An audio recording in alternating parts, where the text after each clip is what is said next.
میزبانی کے فرائض خاتون کھانا ادا کر رہی تھی۔ ڈرائنگ روم سے پہنچے تو دن کو تارے نظر آنے لگے۔ ایسی خوبصورت، قیمتی، پرتکلف اور نایاب چیزیں ایک ساتھ کب دیکھنے نصیب ہوئی تھی؟ البتہ ان کا تذکرہ میلادوں میں سنا تھا یا طلسم ہوش و ربا میں پڑھا تھا۔ مال کے مکان سے زیادہ پرشوکت اور شیر افغن نوکر نوکریاں تھیں۔ یہ شیر افغن نور جہاں کے پہلے شوہر نہیں بلکہ ہمارے اردو شعراء کی اولاد قسم کی چیز ہے۔ کس کی تعظیم کیجیے اور کس سے تعظیم لیجیے۔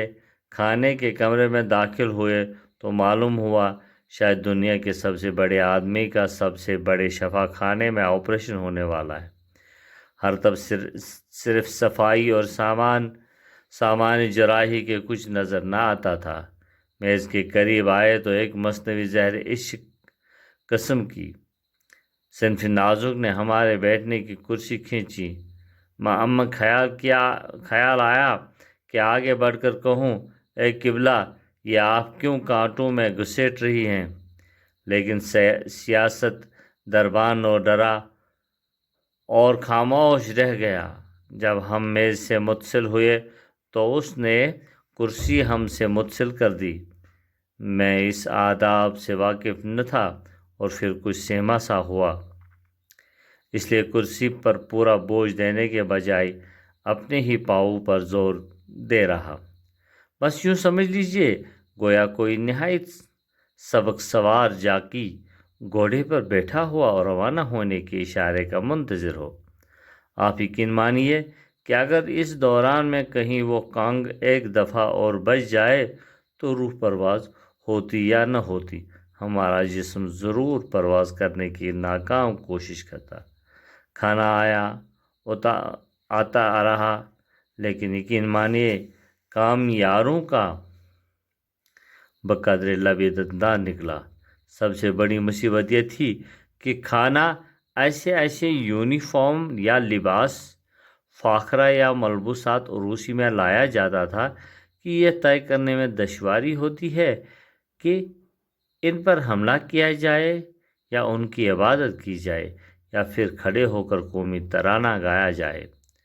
دوسری مصیبت یہ تھی کہ کس آلے سے کس چیز پر حملہ کیا جائے۔ اس لیے جان لینے کے لیے آپ تو آزاد ہیں، جو آلہ چاہے شوق سے استعمال کیجیے، لیکن کھانوں کے لیے تو مخصوص آلات مقرر ہیں۔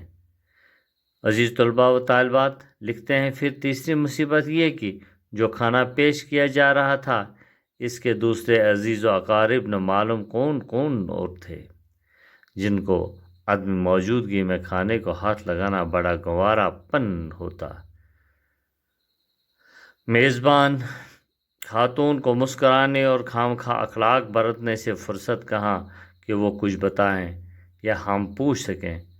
بیروں کو دیکھیے تو ذرہ بختر اور 4 آئینہ لگائے ہوئے اس طور پر مصروف کار تھے جیسے بعض نالائق اور بد دماغ امتحان ہال میں امیدواروں کی نگرانی کرتے ہیں۔ اس قسم کے بیروں کا غور سے مطالعہ کیا جائے تو کچھ ایسا وہم سا ہونے لگا کہ کہیں نہ کہیں اپنی یونیفارم یا پیٹی ٹھپوں میں کوئی پیش قبض بھی چھپائے ہوئے ہیں۔ کبھی کبھی کوئی خادمہ بشکل مخدومہ آ جاتی تھی اور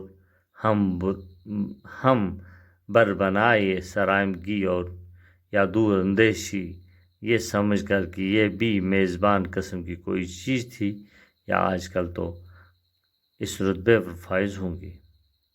عزیز طلباء و طالبات، ہم نے بھی چھری اس طور پر پکڑ کر رکھی تھی جیسے کسی قلم تراش چاقو سے گینڈے کی قربانی کرنے والی ہیں۔ کانٹا ہمارے ہاتھ میں ایسا معلوم ہوتا تھا جیسے پلیٹ پر کوئی کیکڑا مسلط ہے۔ خدا کر کے کھانا ہم نے ختم کر دیا۔ کافی آئی بغیر دودھ یا شکر کے۔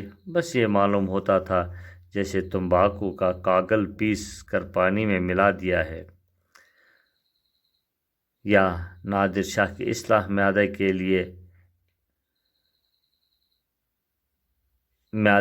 کے لیے املتاز کا مسحل جامع بلورے میں پیش کیا گیا ہے۔ مشکل یہ ہے کہ کافی سے انکار کیجیے تو بعض میزبان اس طور پر خفا ہوتے ہیں جیسے ریڈیو والوں کو آپ کی تقریر 10 دن پہلے نہ پہنچ جائے یا صاف نہ لکھی ہو تو یہ دل ہی میں کوستے ہوئے براڈ کاسٹ کرتے ہیں۔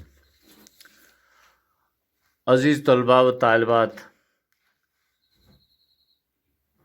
کچھ اس طرح پر کھائیں گے گویا اپنے گھر کھانے کو نہیں ملتا، دوسروں کے دسترخوان پر نازک مزاجی یا بد دماغی کا ایسا ثبوت دیں گے گویا وہ بیک وقت اردو کے کوئی حق بخشوائے ہوئے شاعر بھی ہیں اور نالائق افسر بھی، اور خدا اس دعوت سے بھی ہر بھلے مانس کو بچائے جس میں تقریر کی جائے لیکن مقرروں میں بانڈوں کی محفل شرفاء کی مجلس میں امتیاز کرنے کی صلاحیت نہ ہو۔ یہ انشاء جو ہے ماخوذ ہے خاندان سے۔ عزیز طلباء و طالبات، آج یہیں اتنا ہی، اور کل انشاءاللہ پھر ہم رشید احمد صدیقی کی انشاء نگاری پر اور اس کا دعوت کا خلاصہ پیش کرنے کی کوشش کریں گے۔ تب تک کے لیے اللہ حافظ۔